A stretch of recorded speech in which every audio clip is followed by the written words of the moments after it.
Today's daf we're going to be learning is Zevachim, daf Kaf Aleph. Today's daf is sponsored by Joanna Ram in loving memory of her mother, Rose Ram, Surah Rezel, on her 17th year at cites. She is still with me every day, my inner teacher. We're going to get started with our daf with we're going to finish up this sugya we started yesterday. We have kind of two questions at the beginning of our sugya. Then we're going to move to these three opinions about the water when it gets disqualified overnight, or exactly when it gets disqualified. And for that, there's a study guide, which I will share on my screen and show you while we're learning. And that's basically our sugya for today. We kind of start something at the very end, and then that will really go much more, and we'll deal with it tomorrow. So we had a question. We were talking about this issue of washing hands and feet. The kohen washes his hands and feet and then becomes impure. Does that cancel the kiddush yadayim v'raglayim? And the kohen needs to do it again. So we brought a source in yesterday's daf, and then we said, no, that doesn't really prove it.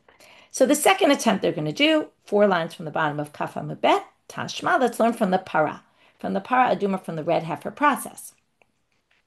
As it says, Rabbi Chiya Rabbi Yosef Amal, Mekadesh b'klei shavei b'fnim v'yotze, Rabbi Yochanan Amar afilu b'chutz, afilu b'klei chol, afilu b'kedesh shel cheres. There's a debate between Rabbi Chiya Rabbi Yosef and Rabbi Yochanan, who actually we're going to see later in today's daf as well. They have an argument.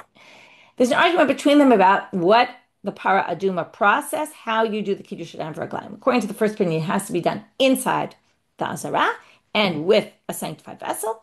According to the other, you just have to wash your hands. Doesn't matter what you wash with, doesn't matter where, doesn't matter, right? Doesn't have to be sanctified at all.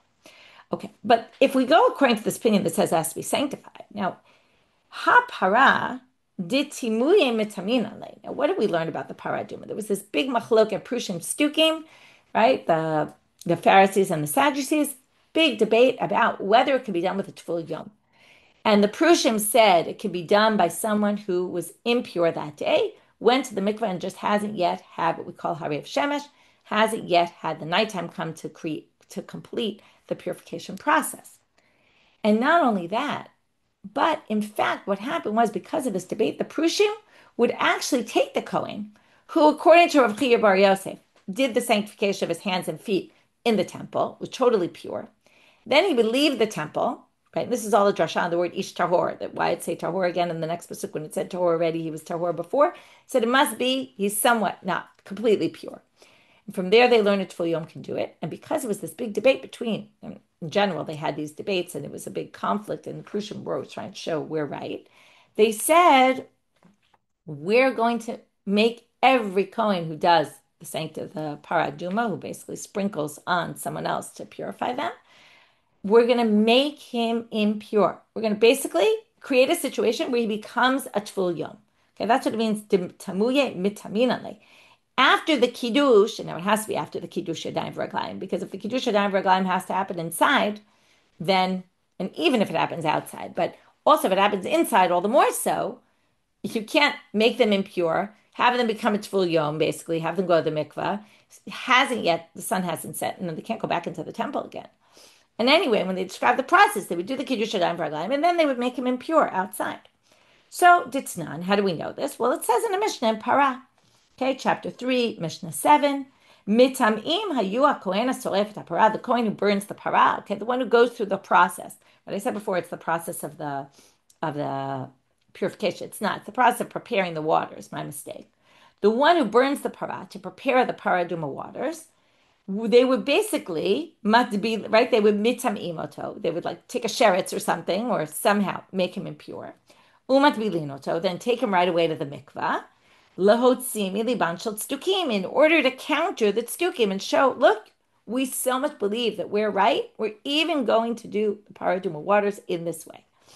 Right? It's a crazy situation, right? That they, on purpose, make someone tameh to prove they're right. Shayu omrim, because the tzdukim would say, b'me'ura ve'shemesh haytan nasi. They would say you had to wait till harev shemesh. And the Prushim didn't think so, so they basically would make someone impure. Anyway, the point being, for our purposes, shmamina, lo pas labatuma. Okay, from here you see, Chuma doesn't cancel the kiddush yadayim v'raglayim, because the kiddush was done before, then they would make him tameh, and they wouldn't require a further kiddush yadayim v'raglayim.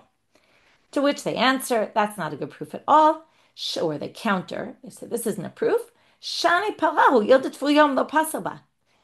If we're comparing the Kiddush Adayim V'Raglayim that they did for the Avodot inside the temple, which a Tful Yom for sure can't, right? Tful Yom can't go into the temple. Can't do Avodah. We already learned his Avodah is disqualified. So obviously the laws are more strict for things that go on inside the temple than what goes on outside the temple in the Para Aduma ceremony. So just because in the Para Aduma we would do Kiddush Adayim V'Raglayim, then he would come Tameh, and then he'd continue, right? Once he became a Tful Yom, he would continue doing the Avodah.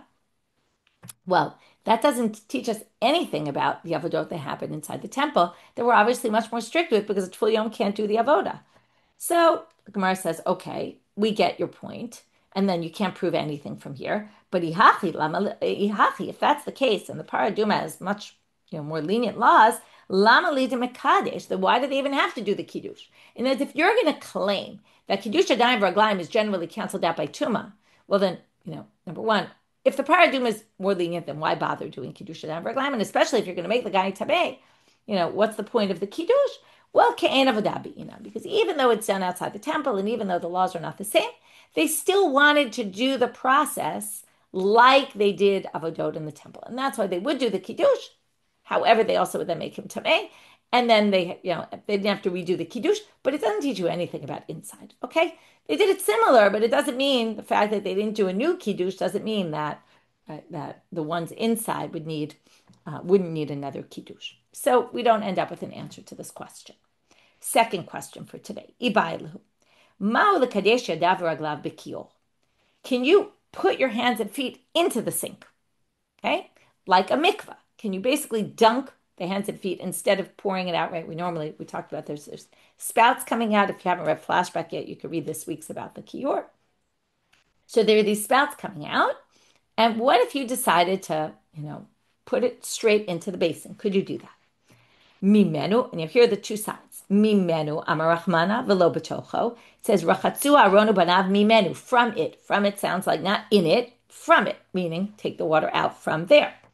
O dilma afilu betocho, or maybe even inside it. I'm Rav Nachman by Yitzchak Tashma. So Rav Nachman by Yitzchak says, let's try to infer it from a source. He's going to make an inference, but then the Gemara is going to reject the inference. And just like the previous question, we're going to be left without an answer. But let's see his attempt. If he dunks in the mei ma'ara, in water in a cave, and then does the avodah, that's not going to work. Now, that's dunking your body in it. Okay, now why doesn't it work? Because it's mei ma'ara, because it wasn't sanctified in the Shiur. It has to be sanctified in the Shiur. So what can you infer from here?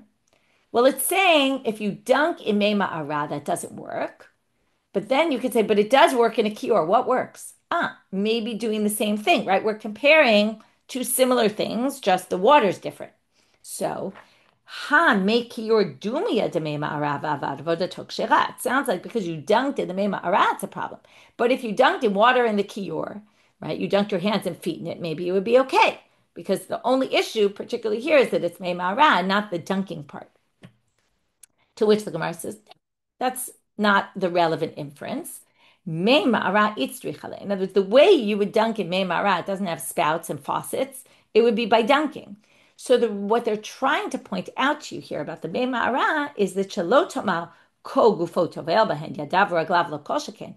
You might say that why would they have to point out this mei ma'ara? Not to say, well, if you dunk in the Shiur, it works. No, that's not the inference. The chidush of the mei ma'ara is, in the mei ma'ara, we're talking about the person dunked their whole body. So you might have thought, if you're talking about just your hands and feet, then you need to do it from the spout and all that. And in the mei ma'ara, the chidush here is not that, it doesn't have a spout and that's the thing. But it's not that I should say it better. I should say it's not that you can dunk in the mei ma'ara. You can't dunk in the mei ma'ara, but you can dunk in the Shiur. No, that's not the way to read it. The way to read it is you can't dunk in a mei ma'ara your whole body and think that covers your hands and feet. Because if you dunk your whole body, maybe you would think, all the more so, I wouldn't need kiddush adayim v'raglayim because I dunk my whole body, right? That's much more than just washing your hands and feet. So that's the chidush of the mei ma'ara. But there's no inference at all to say, but if you did something similar in the Shiur, it would work. No, like meaning dunking your hands and feet. That's not similar. There, they're talking about your whole body. Here, they're talking about your hands and feet. And the methods of doing them could be completely different, right? There's no inference at all. From there, we move on. So the city started with these two questions. Now we're getting to the more complicated part of today's daf. For that, I'm going to share my screen and we'll follow along with the study guide. Okay, which at this point I didn't get to finish completely. I'm not sure if I will after class, but I'll see if I do or not. Anyway, let's look at the study guide. So I got to most of the sugya. I'm a Rabbi Chiya bar Yosef. Make Shiur and Nifsalim. We're now going to have a three-way machloket, as you can see here. And the main issue is going to be that what Rabbi Yochanan means, we're not exactly sure. Okay, it's not the most clearly explained machloket. So it starts off kind of clear, although you might not understand it right away, but I'll explain it. So we saw Rabbi Chiya bar Yosef and Rabbi Yochanan arguing. Before this time, Rav Chisda is also in the argument. Make Shiur nifsalim lemitirim kimitirim le'evarim ke'evarim. Okay, you might notice I didn't put the words up of Rabbi Chiya bar Yosef here on the chart because I wanted to make it simple and so you'd understand what he means. So I'll read you the words and then you'll see it in the chart. The waters from the Shiur are disqualified for a matir like a matir, for evarim like evarim. What does that mean? Well, evarim, let's start with that. Easy to explain. Evarim are the parts of the animal that get burned on the altar, and usually they left them overnight to get burned. So if you're doing work with the evarim, which you could do at nighttime, most of the work in the temple you couldn't do at nighttime, then the waters that are in the Shiur, if we talk about what we learned in yesterday's daf about or in the last 2 days dapim, about getting disqualified, the waters get disqualified if you didn't lower them down into that pit, right? If you hold by, okay, you would have to hold by the opinion of Rebbe, that the waters get disqualified at night, lina poselet. If you hold that way, then when do they get disqualified? Well, it depends if you're talking about work done at night and work done in the day. So if you can do the work at night, like the Evarim, then they don't get disqualified all night. They only get disqualified when you can no longer deal with the nighttime activities, which is what we call amud or alot hashachar. Okay, it's before sunrise. Okay, at dawn. So dawn is the moment that it's going to get disqualified. And if you didn't lower it down in the muchni to that pit, which basically kept it kind of alive, as you could call it, or kept it from being disqualified, you would have to have it lowered by amud hashachar, by that dawn, okay, for the nighttime activities. But for mitirim, what are mitirim? For things that allow the korban to be eaten, okay, or that permit the blood to be sprinkled, right, like the Kabbalah and the Holacha and the Zrika and all those important activities that go on during the day, well, they're disqualified just like daytime activities are disqualified. When does that happen? At Shkia, at sunset. At sunset, you can no longer do activities during the day. So Rabbi Chiya bar Yosef simply says, we make this distinction. The water is disqualified for daytime activities from sunset, for nighttime activities from dawn. So let's just explain what this means practically. So if I want to have the water good for the next day's activities, I have to basically lower it down into that pit at sunset, right? Because remember, the pit then connects it with these other waters and that prevents it from getting disqualified, right? The waters that are kind of in the ground. If it's separate from the ground and just sitting in the Shiur by itself, it gets disqualified overnight. So again, when overnight? Well, if it's for work, day activities, at Shkia, at night activities for, in the morning, at dawn. Now, so that means, let's say I didn't lower it at Shkia. So I can't use that water the next day, but I can still use it for nighttime activities, okay? So that would mean in the morning, I basically have to switch the water because I have to bring new water and put it in the Shiur, sanctify it, and then people could use it for washing their hands and feet. But if I didn't do that, I wouldn't be able to use the waters from overnight. Okay, so it works if I didn't do it and I just did it at dawn, I put it down under the ground, then I'm good for nighttime activities, but I won't be able to use that water for any daytime activities. That's the first opinion. Rav Chisda Amar, Af lemitirim ein nifsalim ela b'amud hashachar ke'evarim. He says, for everything, it just needs to be down there at amud hashachar. You don't need it at dawn. Okay? Even for daytime activities, the moment that it becomes disqualified is specifically at dawn. So as long as you have it under the ground at dawn, you're good for everything. Okay, here's the most lenient opinion. Comes Rabbi Yochanan. Now we can assume, what's Rabbi Yochanan going to say? He's probably going to say what's left. Okay, right? Rav Chisda has the extreme opinion, the extremely lenient. Everything is at amud hashachar. Rabbi Chiya bar Yosef has has the middle position. Depends which activity. So what's left? Rabbi Yochanan, who's obviously going to say everything's disqualified at Shkia, right? At sunset. And that seems to match what Rabbi Yochanan says. Rabbi Yochanan Amal, but he says in a very different language, Kiyol kevan sheshik'o shuv ein ma'aleh.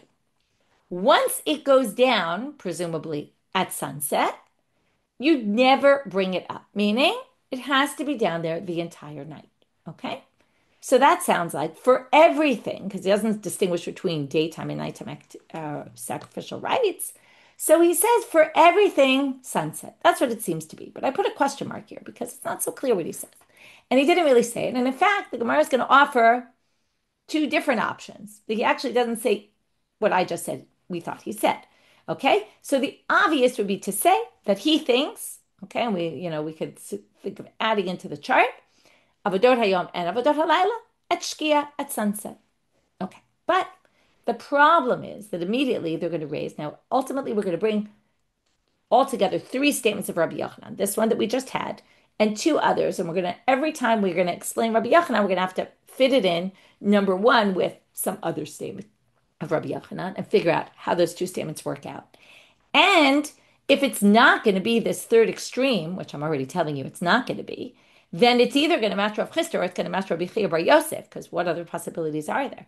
And then we're going to say, but it's a three-way machloket, so in a three-way debate, you can't have two people saying the same thing. You could if the Gemara kind of set it up that way, but the Gemara clearly sets it up as there's these three different opinions. So each time we bring an explanation of what he says, we're going to have to say, but wait, but isn't that exactly what Rabbi Chiya bar Yosef said? Isn't that exactly what Rav Chisda said? What's the difference? So we'll see. So that's going to be the main subject of the rest of our daf. This will be a little bit more, but that's the main section. So now we want to say, according to the way we understand Rabbi Yochanan, now everything the water for all sacrificial rites get disqualified at sunset. L'meimra t'lavodat laila nami lochazi, right? Are you saying this isn't good for nighttime? Now remember, he never really says that, but it sounds like he's saying that things get disqualified for night, right? Even at Shkia. You can't, once you didn't put it down at Shkia, you can't use that water even to sanctify your hands for nighttime activities. Rabbi Asi, Rabbi Yochanan, Mishmei de Ilfa. But didn't Rabbi Asi quote Rabbi Yochanan as saying in the name of Ilfa? Now we're assuming if he said in the name of Ilfa, he agrees with it. And this is going to contradict what we just said, and that's the second chart on the page, the contradiction. Okay? Again, Kiyor kevan sheshik'o shuvei ma'aleu sounds like it's disqualified for Avodot Yom and Laila, for all sacrificial rites, daytime, nighttime, already at sunset. But doesn't Rabbi Asi say in the name of Rabbi Chiya, Rabbi Yochanan, in the name of Ilfa, Kiyol shelo shik'umi ba'eref, mekadesh mimenu la'avodat laila. Okay, that seems to totally contradict. What does that say? Okay, I stopped in the middle, but let's translate. If you didn't put the kiyor, the basin, all the way down in the ground, right, into this pit, from the evening, you could still use it for avodat laila. Okay, so I'm a kohen working in the temple in the nighttime, and the kiyor of the right was never put down. I can still wash my hands, and not only that, now and then the machari no makadesh. Now, what we assume that means is, and tomorrow though I can't use it for the morning, but I can use it for the nighttime. Okay, so that seems to totally contradict, because it sounds like you could use it for night. And that contradicts what Rabbi Yochanan said, that once you put it down, you can't pick it up because, right, presumably because it disqualifies it already for all activities if you didn't put it down there. So the Gemara, in order to resolve this, is going to reinterpret what we thought Rabbi Yochanan said. Okay, originally, Kiyor kevan shik'o shuv ein ma'aleu, my eino ma'aleu nami teka'amar. What is this eino ma'aleu? La'avodat yom. When it says once you put it down, don't pick it up, that means it needs to be down there from sunset for daytime sacrificial rites. But if you want to pick it up and bring it up to wash your hands at night, you could. If you needed that water for nighttime, you could bring it up. Okay, or if you didn't put it down, it would be fine. Okay, and then that resolves the contradiction, because then Rabbi Yochanan's statement that we had works in with the Rabbi Yochanan statement in the name of Ilfa, that since it wasn't down at night, you could still use it for nighttime activities. What's the big problem, though?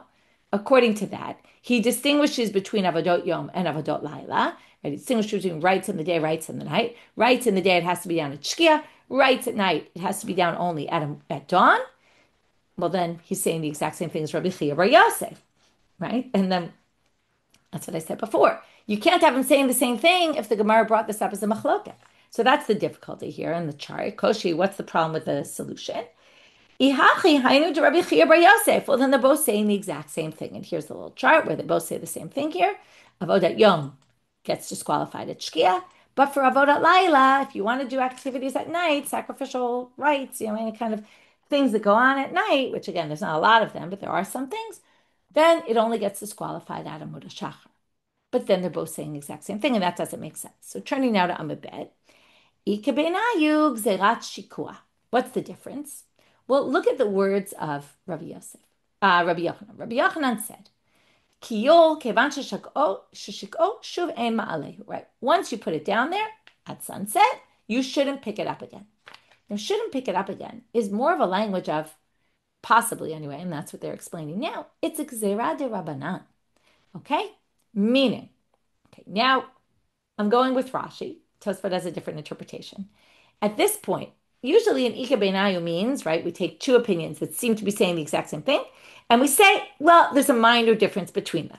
Okay? In this case, according to Rashi anyway, we're actually saying, no, Rabbi Yochanan actually doesn't say what Rabbi Chiya bar Yosef says. They don't agree at all, okay? The Ika beinayu is a complete disagreement. And that really, Rabbi Yochanan, okay, so Rabbi Chiya bar Yosef, again, he's pretty clear. There's no way to say any otherwise.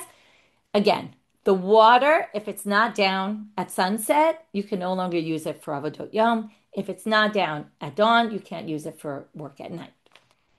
But Rabbi Yochanan is actually saying, everything is disqualified at dawn only. Meaning, there's no problem. You don't have to put it down there at night. Okay, but he said, Kevan sheshik'o, which meant at sunset, shuv ein ma'aleu, you can't bring it up the whole night. Okay, there's no real other way to understand that. So, because you can't say once you put it down in Amud HaShachar, don't bring it up again. There's no other time. It just has to be down there for those, very short period of time. So he must be saying it goes down there from sunset. Why? Because of Gzeira. What's Gzeirat Shikua? Shikua means to sink it down. That put it down there at the beginning of the night. Why? So that you don't forget to put it there at dawn. Let's just think about the way the night goes, right? If you have to do something at dawn, when are you going to do it? You're going to do it the night before, right? First of all, the temple was most active during the daytime. And, by sunset, they were closing up shop for the most part. They were just doing a little bit of activities. And if you leave it for early in the morning, what if somebody dozes, they don't wake up when they're supposed to? So put it down at night just so that it's there at Alot HaShachar. But really he thinks that everything's disqualified only, for everything, it's disqualified only at dawn. But better to put it in at night. And now we're going to read the language again. Kiyol, kevan sheshiko, once you put it down at the beginning of the night, don't pick it up again, because once you take it out, maybe you'll forget to put it back down. But really nothing happens if you were to do it. It's just the rabbi said to ensure, let's do it that way. Okay? But really he thinks everything's only disqualified in the morning. Now later we're going to get back to this, because what's the problem then? Well, then he's saying the same thing as Rav Chisda, that everything's disqualified only, right? The water's disqualified for all sacrificial rites only at dawn. So we'll get back to that soon. Okay? But before we get there, we're going to bring a third statement of Rabbi Yochanan. So we have three at this point. We have the Kior Kevan Sheshko Shuvei Maleu. We have the second statement he said in the name of Ilfa. Once it goes down in the evening, you could still do it for Avodot Laila. You can't, now, the way we understand is you can't use it in the morning. Okay, we're going to come back to that statement because that's not really going to work well with our new interpretation. Okay, so we'll get back to that. But right now, the Gemara is going to say, wait a minute. V'ha'amar Rabbi Yochanan, in a third statement, Rabbi Yochanan said, Kidesh yadav l'trumat hadeshen, lemachar ein tzarich l'kadesh, shekvar kidesh mitchilat avoda. The trumat hadeshen we learned, okay, this is a statement we saw already on Daf Kaf, yesterday's Daf. The trumat hadeshen was the sweeping of the altar. It's the first job of the morning. Now, they would also do the pious, they would do early in the morning, they would figure out who's doing this job. Right? They had a lottery system, and the kohen would go do it. So now, when does he do, right? If he then goes to the temple to work on the Trumat Hadeshen, he does Kiddush Yadayim V'Raglayim. Now, when does he do it? He does it before dawn, because the Truma Hadeshen, that activity, was done before dawn. So now he does it before dawn, and then lemachar ein tzarich lekadesh. The next day he doesn't need to do anything because he already did it in the morning. Remember, we had two ways of interpreting that. We'll go back to that soon. Shekfar kidesh b'tchilat avodah, because early in the morning he already did it. He doesn't need to redo it. What's the issue here? Why is this contradict? Because notice what it says here when it's describing what the kohen does. He goes into the temple. He does kiddush yadayim v'raglayim. It's before Amud HaShachar. Now, according to Rabbi Yochanan, it has to be down in Amud HaShachar. But because of a gzeira, it actually has to be down even before Amud HaShachar. Don't you think it would have said in that source that the kohen, when he does the kiddush yadayim v'raglayim for Truma Hadeshen, he has to immediately put the water back down? Because, right, that's the whole thing. It has to be there all night long so that we ensure that it's there at dawn. So if basically he's lifting it up before dawn, the source should have said, and he needs to put it right back. Okay, now you might say maybe that's not the topic of this source. Okay, and we're going to get back there. But right now, they're basically saying that it sounds like a vote. Okay, so let's go back again. The way we understand the first statement of Rabbi at this point in the sugya, the way we understand Rabbi Yochanan is Shiur kevan sheshako shuv ein ma'alehu, means everything's disqualified at alot hashachar, right? But there's a gzerat shikua, which means it should be there all night so that you don't forget. But this other source doesn't seem to be worried about us forgetting because it doesn't tell the kohen put it right back, which sounds like it's as long as it's there at Amud HaShachar, that's it. You don't need any more. You don't have a gzeirah. It has to be all night under the ground, okay? Because it doesn't say so. Again, it's not the most convincing source, but a contradiction. But the Gemara suggests a contradiction. So now they say, though, the question really arises depending on how you understand that sugya. And we're going to go back to what Rav and Abai, the way they each understood that sugya, that statement of Rabbi Yochanan. For Rava, it makes perfect sense. Why? There's no contradiction at all, even. Because, all right, I set this up as there's a contradiction, and then there's a solution to Rava, solution to Abai. It's not really accurate the way I set it up here. It's more that it's not even a question, according to Rava. Because, okay, I set it up that way because it was a little easier to chart it like that. But according to Rava, there's no problem. Because he's mokim lahikir, Rabbi Shimon, the way he read that source, Kidesh Adav l'Truma Hadeshen, the next day you don't need to, right? Because you already did it from Tchilat Avoda, is Rabbi Shimon's position who doesn't even need, he doesn't think that the nighttime disqualifies the water at all. And he thinks that when you wash your hands for one activity, it continues, right? You don't need to re-wash your hands unless there's some sort of hesech hadat or going to the bathroom or something like that. But time is not a factor of disqualification. So if you say that, then you say that that statement of Rabbi Yochanan was said according to the Tana, Rabbi Elazar, Rabbi Shimon's opinion. And when he said, Kiyor kevan sheshako shuvei ma'alehu, well, that's clearly not Rabbi Elazar, Rabbi Shimon. So Rabbi Elazar, Rabbi Shimon doesn't think the water ever gets disqualified at night, so you certainly don't need to use that muchni and put it down into the pit. So that statement was said according to Rabbi. In other words, he made different statements. It wasn't like he was saying, this is the halacha. He made a statement according to Rabbi Elazar. Rabbi Shimon's position made a statement according to Rabbi's position, so they don't actually contradict because they're each said according to a totally, completely different understanding of the sugya. But la'abaye, demokim laki Rabbi, kashya de Rabbi ad Rabbi, right? But if you're going to say, like Abaye said, which is that Rabbi Yochanan's statement of Kidesh Adav l'Truma Hadeshen l'machari not tzarich lechadesh akfar Kidesh b'tchila avoda is actually according to Rabbi, and then everything goes according to Rabbi, and then I'll say and then in a minute. How does he explain according to Rabbi? Remember, because it's done just before dawn, it's close enough to that day that we'll let it go with the day. And if you did it the night before, early in the night, we're not going to allow it. But since this is really the Truma Hadeshen is the first activity of the day. So even though it's before dawn, okay, and dawn is the moment where it gets disqualified, the waters, and therefore we would think that your Kiddush Yadayim V'Raglayim will be canceled at that point because those two things go together. But we're not going to say that because it's really the first activity of the day. So we'll let you, for that whole day, count on that Kiddush Yadayim V'Raglayim. So now here comes the question. Mishna hatam de meshakale, mishna acha de lo meshakale. So again, here's our question. So why, when Rabbi Yochanan, the first statement said, you have to bury it down, right? Put it down in the ground into the pit. And the second statement didn't say anything about it. It doesn't say the kohen has to immediately lower it down. To which they answer, okay, it didn't say it, but the masalik leva hadar.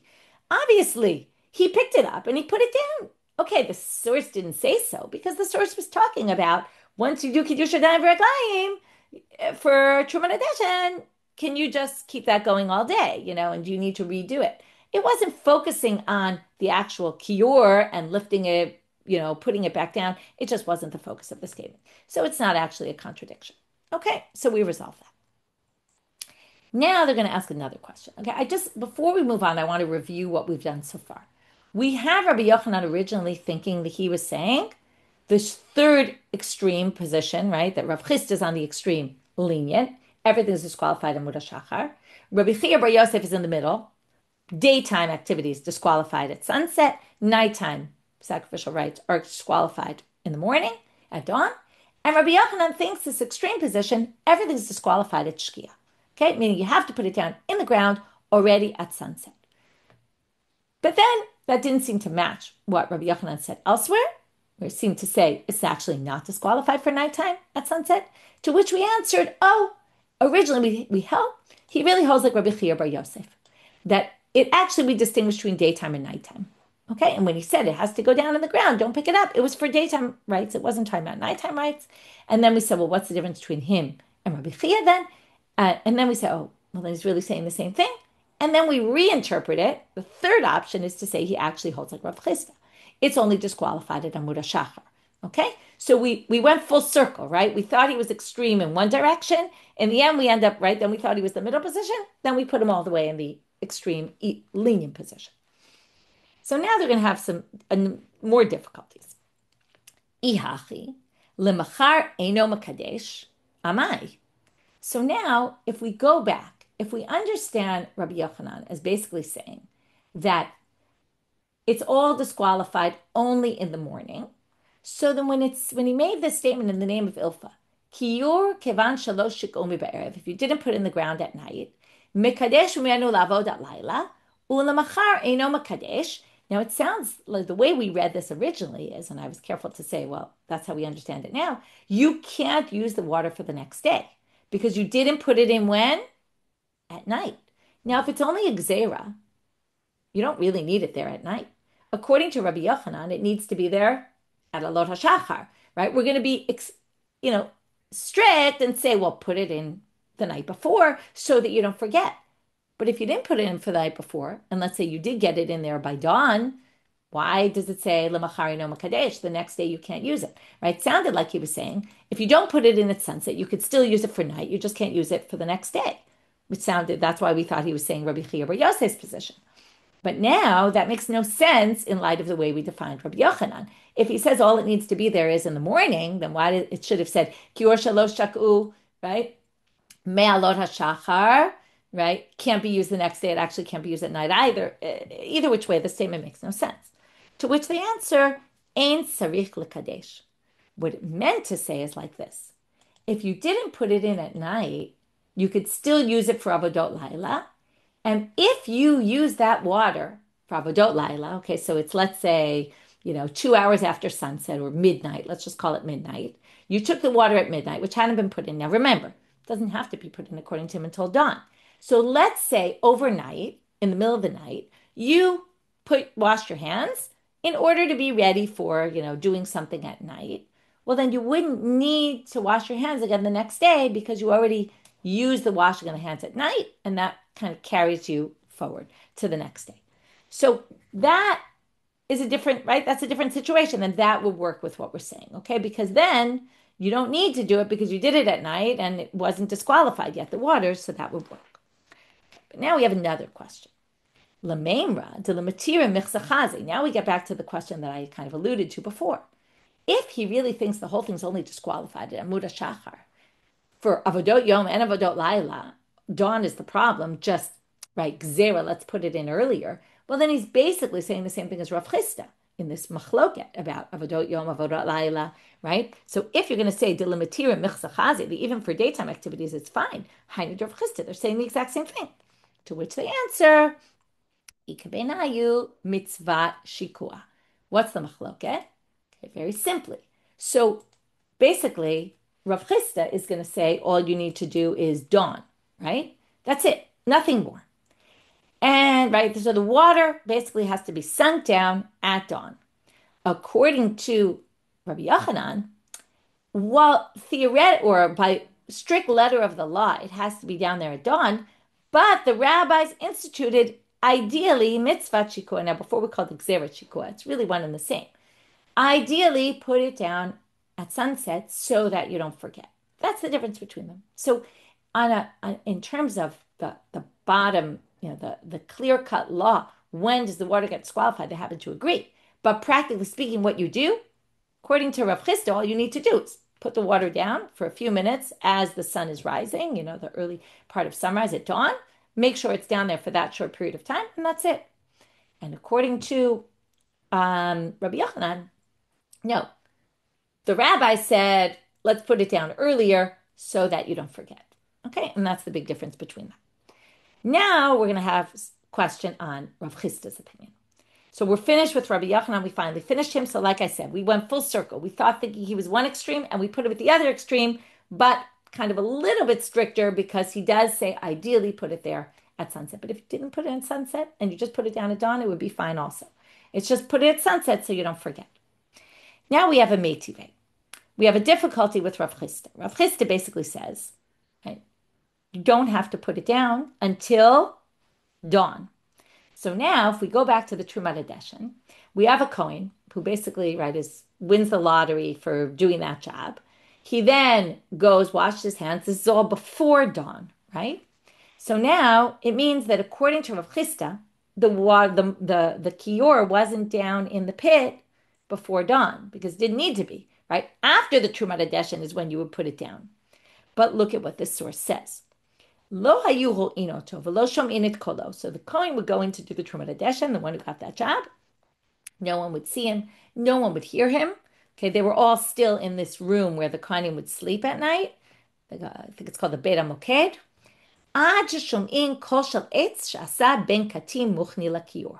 Until they would hear the sound of the wood that Ben Katim, when he made this muchni, this pulley system to pull up the kior, they would hear that noise going. They would know that the kohen was pulling it up.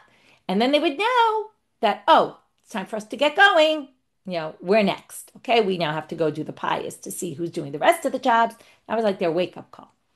Right? So then they would say, when they would hear that noise, it's the time for the washing of hands from the sink, from the basin. Okay, and then they would know, okay, time for us to wake up. My love. Now, what noise were they hearing? When does a pulley make noise? So they assume it makes noise as you're lifting it up, right? You're rolling the wheel, getting it to come up. So if he's pulling it up, what does that mean? It was down there from the nighttime. That would go against Rav Chisda, right? Ma lav de misalek le, right? Isn't it not that he's lifting it up, and that's the noise they hear? Alma mishakale. From there, you learn that it must have been sunk, okay, during the night, which is not what Rav Chisda said. It only needs to be there for everything, right, from at dawn. To which they answer, lo de mishakale. No, the sound they heard was the kohen lowering it. According to Rav Chisda, when would they lower it? Presumably after the Trumat Hadeshen, after he washed his hands for the Trumat Hadeshen, they would lower it down, and that way, basically, right, it would be there at dawn. So the noise he was making was the lowering it, to which the Gemara says, "Idim shakale mi mishtamakale." You don't hear any noise of lowering down the basin. It just, it's on a string. It goes down. It doesn't make any noise. To which the Gemara says, no, mishakale begilgala. Okay, we're going to have one of two answers. Either they would lower it using the pulley system. The pulley system wasn't only for lifting it, right? You think of a pulley system, it's to be able to get something that's very heavy. Lowering it is pretty easy, but no, they would even lower it with the pulley system, in which case it would make the noise. So you could say it's the noise of the lowering they heard. Or lishana achrina, or a different version is the mishakale b'chumrate. There's a debate, Rashi tells us what this means. Rashi actually thinks it means the same thing. It's just using a different word. Okay, that they would lower it with the pulley system. They just called it something else. But Tosfot says something I think that makes more sense, which is they would lower it, and when it hit the bottom, you would hear kind of the impact, the noise of the impact, and that's the other option. Okay, so that would be their wake-up call. Okay, and then they would hear it, and this all fits in fine with Rav Chisda because it could be they only heard him lowering it, not raising it, and we're done with the contradiction. But now they have some other, oh, and then they just continue and they say why they need to hear the noise. Okay, so they would hear the noise, that would get them to get moving and wake up. It was their wake-up call, basically. So then they say, wait a minute. If you're saying that now we just have a problem with the source. If that was their wake-up call, Hahavi Gvine Karuz, but Gvini was the guy who was in charge in the temple to wake everybody up. Okay, obviously this was a particular point in time when they discussed this, where there was someone called Gvini, and he was the guy who was in charge of waking all the Kohanim up in the morning, early in the morning, to get them going. So, great answer. Beitrei Hakeri Hava after. There were two wake-up calls. Okay, there were two ways to wake people up. Dishama mehai ate v'shama mehai ate. The ones who heard from Gvini, they wake up, and the ones who heard from the noise from the temple, that will wake them up. Some people, right, need two wake-up calls or two different things to wake them up, right? Anyone who's ever tried to wake up their children in the morning might be, familiar with this kind of activity of having to go in over and over again, right? They need sometimes a little more help getting up in the morning. So the Kohanim were no different than anyone else. And basically they would do, right? Some people hear certain sounds, some people hear other sounds, and it's not exactly the same as two wake-up calls, but it's two different methods of waking people up, and that's really not a problem. Okay, that was just a total side point, which raised an interesting issue. With this, we finished our daf with the gufa. We're just going to really start this. They're now going to go back to something that was back on daf Yotet. Amar Rabbi Yosef Rabbi Chanina kol kiol she'en bo kadei lekadesh arba'a kohanim mimenu ein mekadshim bo. If it doesn't have enough for 4 kohanim to wash their hands from it, then you don't sanctify it. Shenemar v'chatzu mimenu Aaron ubanav. Okay, it needs all 4. Moshe Aaron ubanav. That was 4 people. Meitive, but now they're going to bring a contradiction from a different source, which sounds like the basin could have actually been much smaller. We'll see that tomorrow, and we'll see how we resolve that contradiction. Okay, so to review our daf, we had 2 questions that we didn't answer. Tumah, does that cancel the Kiddush Yadayim v'raglayim? What about doing the Kiddush Yadayim v'raglayim, dunking your hands and feet into the Shiur? We also didn't answer that question. Then we brought this 3-way machloket about when the water gets disqualified for which sacrificial rites, distinguishing or possibly distinguishing between morning and night. And then we basically had to then resolve really what Rabbi Yochanan was saying, because his answer was very unclear. And we thought it meant something, and then that contradicted something else he said, and then we brought another contradiction. Once we explained that to another statement he said, until we resolved everything, we ended up coming full circle, thinking he was the extreme strict to actually extreme lenient, but with the stringency of the rabbi said we should put it down all night so that you don't forget to put it down in the morning. And from there, we ended with this other thing about, and then we had a problem with Rav Chisda. We resolved that, and then this other contradiction we're going to leave for tomorrow. With that, we finish for today. Wishing everyone a Shavua Tov, and maybe a Shavua that brings good news to the hostages and their families, and hoping for good news quickly. Have a good week, everyone.